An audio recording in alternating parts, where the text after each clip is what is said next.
Olá, alunos! Vamos fazer mais um exercício hoje. O exercício que vamos fazer hoje é da lista 5.6, que é a lista de exercícios de vetores, string e matrizes, especificamente o exercício 1.4.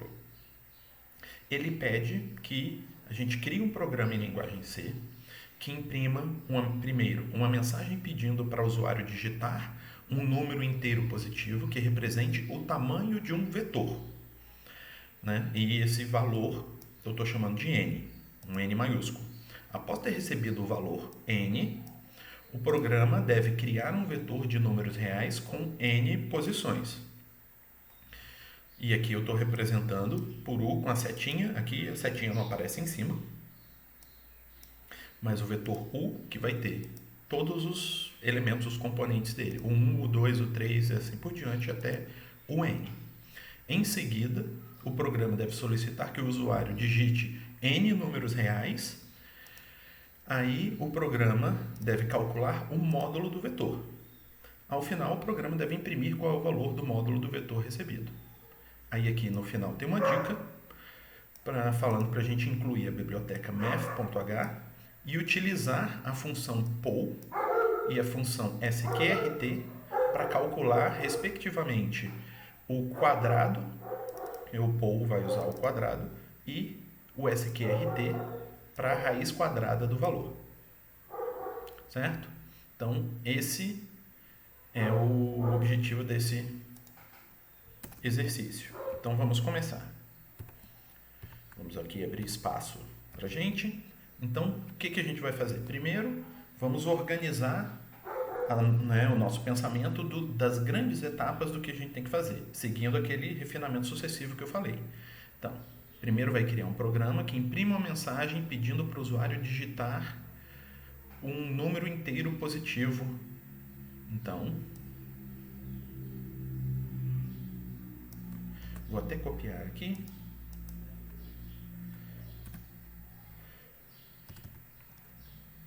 Então, vamos colocar aqui para digitar um número inteiro positivo. Depois, o que a gente vai ter que fazer? Após ter recebido o n, o programa deve criar o vetor de números reais. Então, depois daquele ponto, a gente vai ter que criar um vetor de números reais com n posições. Depois, vamos precisar que o usuário digite n números reais. Então, o usuário vai ter que digitar n números reais. Aí depois, calcular o módulo do vetor. Calcular o módulo... Comentário. Calcular o módulo do vetor. E depois, imprimir qual é o valor do módulo do vetor. Então, são essas 5 etapas que nós vamos fazer. Então, já temos estruturado os passos, os grandes passos que vamos fazer no nosso programa. Então, primeiro, como que eu faço para pedir para o usuário digitar um número inteiro e eu ler esse número inteiro? Para eu imprimir alguma coisa na tela para o usuário enxergar, eu vou usar o printf. Então, que aí eu vou pedir para ele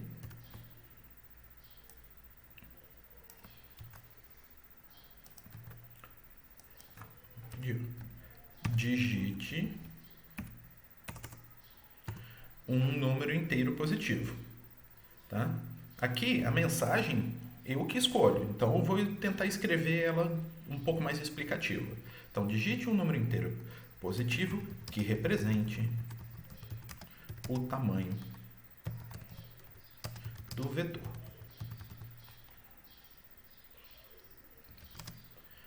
Beleza? Não, eu não vou botar contra a barra n porque eu vou querer que ele digite o número logo na frente aqui. Tá? Então, se eu colocar contra a barra n, eu vou pular a linha e ele vai acabar digitando na linha de baixo. Aí, logo em seguida, eu pedi para ele digitar, eu vou ler o valor que ele vai digitar. Se ele vai digitar um número inteiro, positivo, então eu vou usar o %d para ler esse inteiro positivo. E eu tenho que armazená-lo em algum lugar. Que lugar que é esse? Eu ainda não criei nenhuma variável para receber esse valor. Então, eu tenho que decidir. Aqui, no enunciado, eu chamei de n maiúsculo o tamanho do meu vetor. Eu posso usar o mesmo nome aqui, se eu quiser. Se eu quiser mudar, eu mudo, né? O programa é meu, eu dou os nomes que eu quiser para as variáveis. Mas eu vou seguir o caminho ali e vou criar um inteiro chamado n que vai fazer isso daqui. Só que na hora de fazer o scanf, eu tenho que passar o e comercial à variável. Então pronto. Fiz a parte que era para o usuário digitar um número inteiro que representava o tamanho do vetor. Já está feito. Um printf e um scanf. Aí agora, em seguida, eu vou criar um vetor de números reais com n posições. Tá. Aí esse daqui é justamente o objetivo central desse exercício. Porque ele é levemente diferente dos outros exercícios de vetores que tem na lista e que eu pedi para vocês fazerem. Normalmente, nos outros exercícios, eu pedia para vocês criarem um vetor e eu dava a quantidade de posições. Nesse caso aqui, vamos supor que eu ia criar um vetor de 3 posições. Como é um vetor de números reais, eu vou colocar float, porque o float é um número real, poderia ser double também, mas vamos de float mesmo. Então, float, aí eu vou criar aqui, botar o nome vetor, porque eu quero, e 3. Pronto. Criei o vetor de 3 posições. Isso daqui era o que era pedido nos exercícios anteriores. Só que nesse exercício, eu não estou falando quantas posições tem. A gente não sabe quantas posições vai ter. A gente só vai descobrir quantas posições vai ter quando o usuário executar esse programa e digitar o valor e esse valor for parar em n. Só nesse momento. Isso vai acontecer quando o programa for executado. Só que eu tenho que criar isso agora. Eu tenho que escrever esse código agora, antes dele ser executado. Como que eu faço isso? Isso é aquele tópico que eu passei para vocês, chamado alocação dinâmica. A alocação dinâmica é justamente isso. É eu alocar, reservar espaço, declarar uma variável de um determinado tamanho, só que eu só vou saber o tamanho que eu preciso alocar ou reservar no momento em que o programa estiver executando. Então é exatamente essa situação que nós temos aqui. Quando o usuário digitar e eu preencher em n o valor que ele está digitando, só então que eu vou saber. Então eu não vou poder declarar sim. Essa é a declaração estática, que quando vou escrever o programa, já sei o tamanho que eu quero. Quando eu só vou saber o tamanho que eu quero no momento da execução, então eu não posso fazer assim. Tá? Então como que eu faço? Eu faço assim, ó. Eu declaro a minha variável como um ponteiro. Isso daqui é para dizer, esse vai ter um lugar em que eu vou colocar o meu vetor. Quanto de espaço eu vou colocar nesse lugar, depois a gente vai decidir. Tá? Então é assim. Então um vetor, ele é um ponteiro e um ponteiro ele é um vetor. Então são formas diferentes de fazer. Então, e agora? Como que eu faço? Como que eu aloco? Porque aqui eu não falei quanto de espaço tem. Exatamente. Então eu vou utilizar uma função que é a chamada malloc. Tá? Primeiro fazer assim. Vetor recebe malloc. E aqui dentro eu vou passar os parâmetros que eu quero para minha alocação. Aqui eu vou ter que falar o tamanho. Quanto que eu vou precisar? Eu preciso de qual tamanho? De n. Preciso de n posições. O valor vai estar ali. Então vai ser n vezes o quê? N vezes o tamanho de um float. Não é? Então vai ser n floats que eu vou precisar. Então n vezes... Eu sei qual é o tamanho do float? De cabeça eu não sei, mas tem uma funçãozinha, essa sizeof, que fala isso para mim. N vezes sizeof float. Pronto. Eu estou pedindo para ela falar qual é o tamanho de um float, e eu multipliquei por n. Esse vai ser o tamanho que eu vou reservar e vou colocar no vetor. Pronto, tá alocado. Isso daqui é a forma de fazer a alocação dinâmica. Aqui ele está sublinhado de verde, provavelmente porque eu não dei o include da biblioteca dele, que é a stdlib.h. Pronto. Porque o malloc está na stdlib.h. Então agora ele se resolveu. Aí eu já criei o vetor com n posições. E agora? Eu vou pedir para o usuário digitar os n números reais. Então eu vou fazer de novo. Ó. Printf, vou fazer até assim. Ó. Vou copiar aqui. E vou pedir. Digite %d, né, a quantidade, que eu vou colocar aqui, números reais.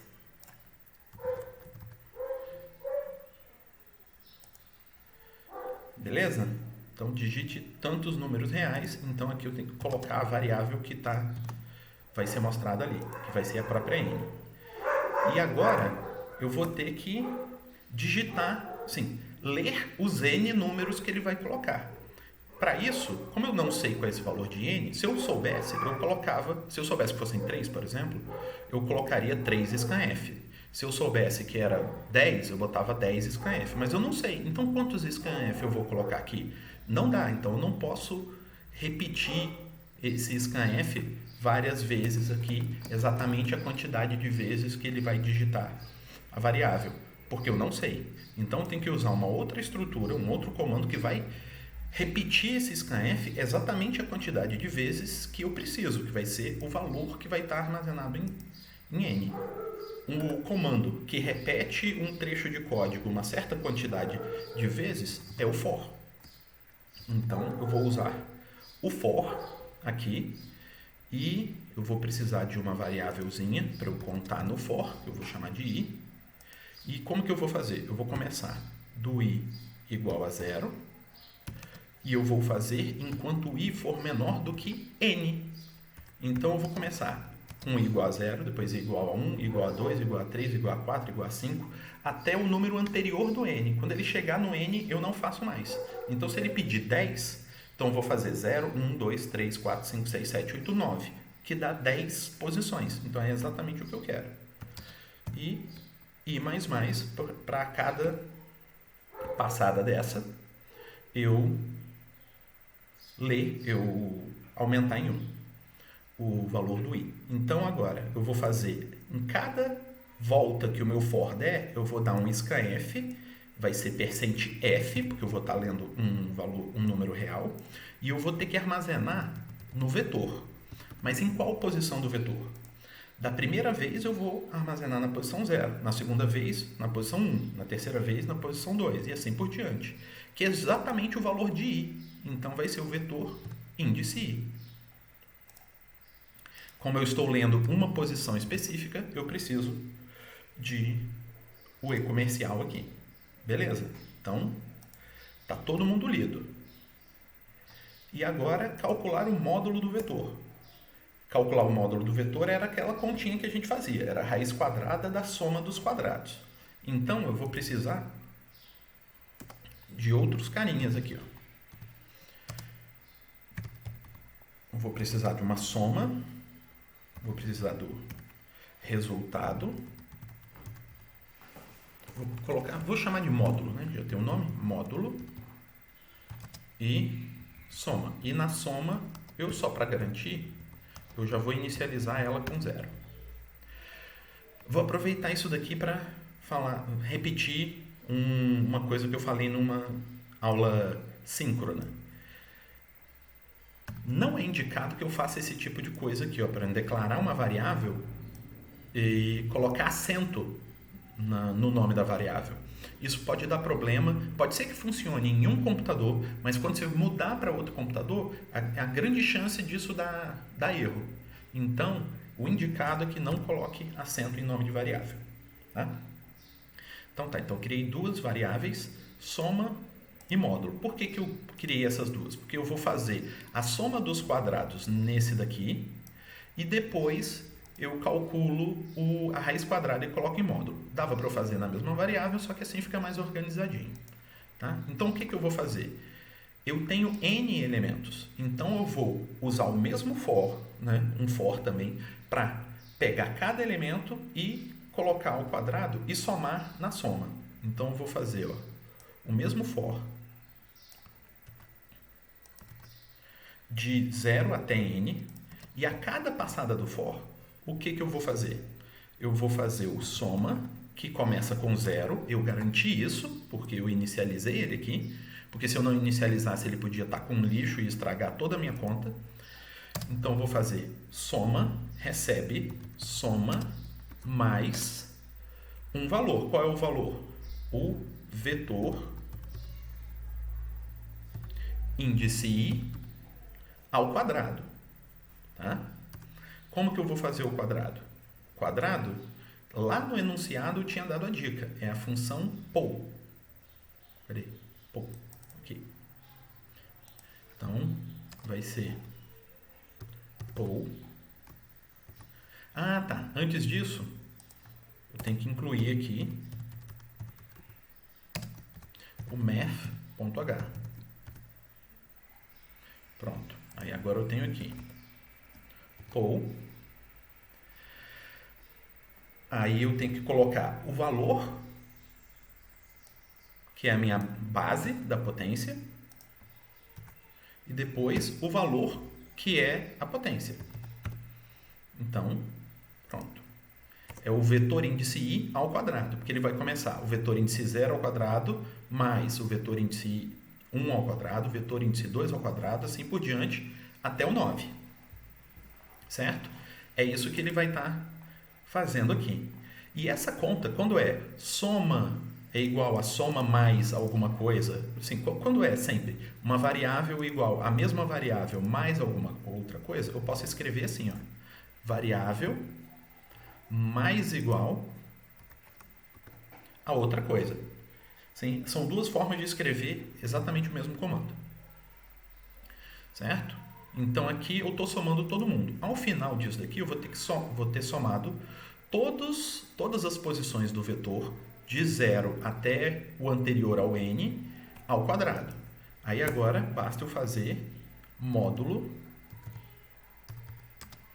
é igual a raiz quadrada, que é SQRT, raiz quadrada do quê? Da soma. E agora é só imprimir qual é o módulo do vetor. Então, só fazer um printf,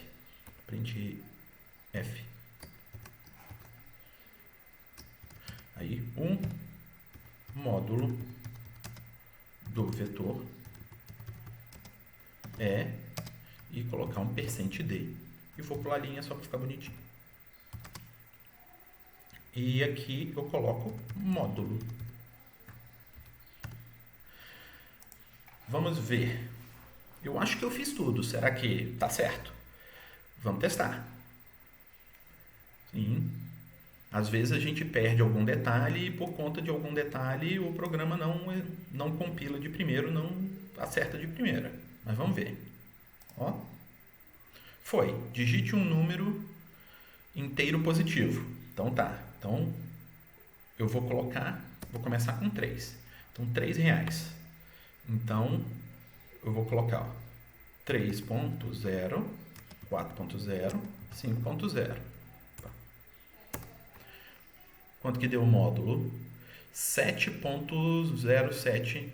Qual é o valor dessa conta? Então isso vai dar, ó, deixa eu pegar uma calculadora aqui para ver se essa conta confere. Então é 3 ao quadrado, que é 9, mais 4 ao quadrado, que é 16, mais 5 ao quadrado, que é 25.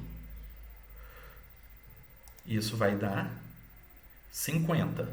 Raiz quadrada de 50 7.07, blá, blá, blá. Isso mesmo. Então tá certinho. Ele fez a conta certa. Então, vamos executar de novo, só que agora com outro valor. Então, ó, vamos com 5. Então, ele vai pedir para eu digitar 5 números reais.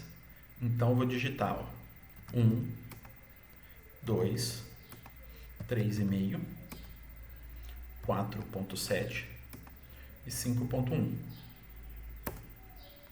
Ele calculou o módulo e me deu esse resultado. Vamos conferir essa conta.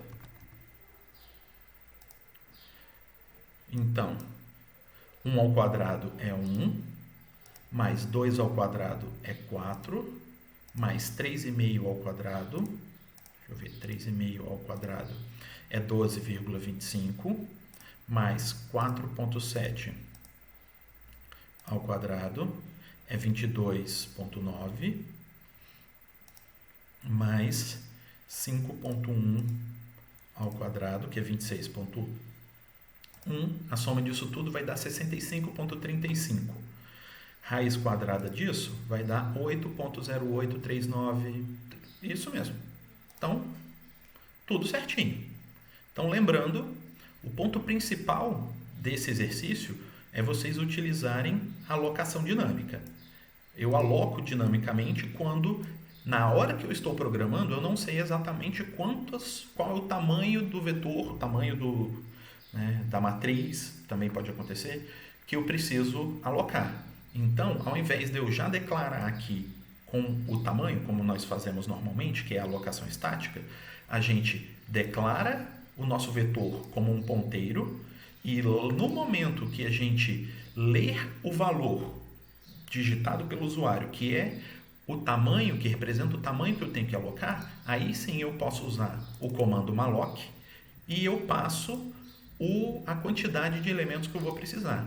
Dali em diante, o meu vetor ou matriz vai estar alocado com o tamanho que eu preciso. Certo? É isso aí, pessoal. Até mais.